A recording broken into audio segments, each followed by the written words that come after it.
ଶ୍ରଦ୍ଧାଳୁଙ୍କର ଭିଡ଼ରେ ମହାପ୍ରଭୁ ଗଲେ ଗୁଣ୍ଡିଚା ଘର। ସିନାପାଲିରେ ମହିଳା ଟାଣିଲେ ସୁଭଦ୍ରା ରଥ।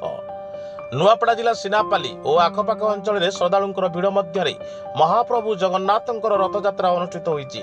ଚଳିତ ବର୍ଷ ଗୋଟିଏ ଦିନରେ ନେତ୍ରୋତ୍ସବ ନବଯୌବନ ସହ ମହାପ୍ରଭୁଙ୍କ ରଥଯାତ୍ରା ଅନୁଷ୍ଠିତ ହୋଇଥିବାରୁ ରଥ ଟାଣିବାକୁ ଆଖପାଖ ଅଞ୍ଚଳ ତଥା ପଡ଼ୋଶୀ ଛତିଶଗଡ଼ ଅଞ୍ଚଳରୁ ଆସିଥିବା ଶ୍ରଦ୍ଧାଳୁଙ୍କର ପ୍ରବଳ ଭିଡ଼ ସିନାପାଲିରେ ଦେଖିବାକୁ ମିଳିଥିଲା।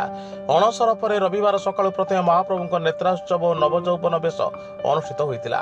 ପରେ ପୂର୍ବାହ୍ନ 10ଟାରୁ ଘୋଷଯାତ୍ରା ନୀତି ଆରମ୍ଭ କରାଯାଇଥିଲା।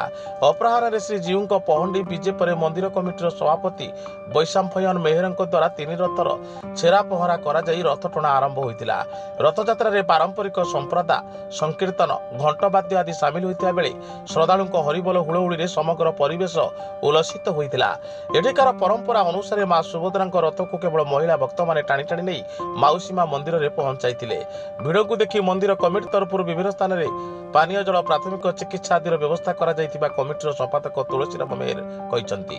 ଏଥିସହ ଏହି ବ୍ଲକର ବ୍ରାହ୍ମଣପଡ଼ା, ହାତୀବନ୍ଧା, ଶାଗୁନଭାଡ଼ି, ଗଣ୍ଡାବାହାଲି, କେନ୍ଦୁମୁଣ୍ଡା, ପତିଏଲପଡ଼ା, ଚଳନା, ସିଂହଝର, ଟିମନପୁର, ଜାମଗାଁ, ଅରସାପଡ଼ା, ବରଗାଁ, ଗମ୍ଭାରୀଗୁଡ଼ା, ଗୋଲା, ଝାରବନ୍ଦ ଆଦି ଗ୍ରାମରେ ମଧ୍ୟ ଶାନ୍ତି ଶୃଙ୍ଖଳାରେ ରଥଯାତ୍ରା ସମ୍ପନ୍ନ ହୋଇଛି।